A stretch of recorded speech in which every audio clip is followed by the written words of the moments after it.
തങ്കച്ചിമ്മയുടെ സാറിനെ മാറ്റിക്കും.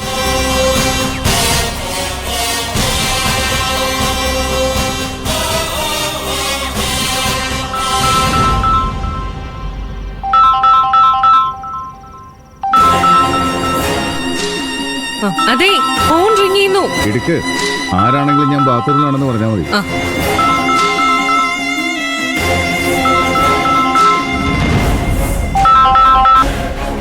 ഹലോ, നിരഞ്ജനല്ലേ?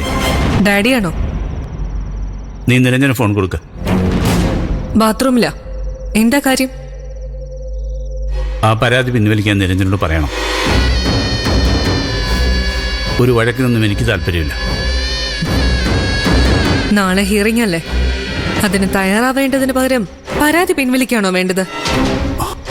ഡാഡിക്ക് എന്താ ഭ്രാന്തുണ്ടോ? നാളെ ഈ സമയമാവുമ്പോ RDOയുടെ തീരുമാനം വന്നിട്ടുണ്ടാവും. ആ വീട് നമുക്ക് തരാൻ പറഞ്ഞുകൊണ്ട്. എനിക്ക് അങ്ങനെ ഒരു വീട് വേണ്ട. പോയത് പോയി. ഇനി അതിന്റെ പിറകെ നടക്കാൻ ഞാനില്ല. ആ സ്വാമി അടുത്തുണ്ടോ? അയാളായിരിക്കും ഡാഡി എങ്ങനെ പറഞ്ഞു തിരിച്ചത്. ഡാഡി ഇങ്ങനെ അവരവരും പറയുന്നത് കേൾക്കാതെ സ്വന്തം കോമൺ സെൻസ് യൂസ് ചെയ്യും. ആ പരാതിയിലും നമുക്ക് അനുകൂലമായൊരു തീരുമാനം ഉണ്ടാകുമെന്ന് 100% ഉറപ്പാ.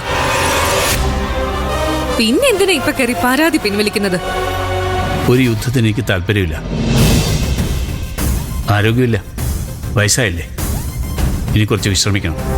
ആ ലോഡ്ജ് മുറിയില് സ്വാമിയുടെ അടിമയായിട്ട് കിടന്ന ഡാഡിക്ക് സ്വസ്ഥത കിട്ടുവോ? ആദ്യം ഞങ്ങളെ കുറിച്ച് ചിന്തിക്ക്. നിങ്ങളെക്കുറിച്ച് ചിന്തിക്കുന്നതുകൊണ്ടാണ് പരാതി പിൻവലിക്കണമെന്ന് ഞാൻ പറയുന്നത്. നിങ്ങൾ എന്നെ ഒന്ന് മനസ്സിലാക്കാൻ ശ്രമിക്കുക. എന്നിട്ട് എന്റെ കൂടെ നിൽക്കുക. ഇത്രയും കാലം കൂടെ നിന്നു. ഇനി നിൽക്കാൻ ഞാൻ തയ്യാറല്ല. വേണ്ട, നിങ്ങളുടെ ആരുടെയും സഹായം എനിക്ക് വേണ്ട. നാളെ വിളിച്ചിട്ടുണ്ടല്ലോ RTO.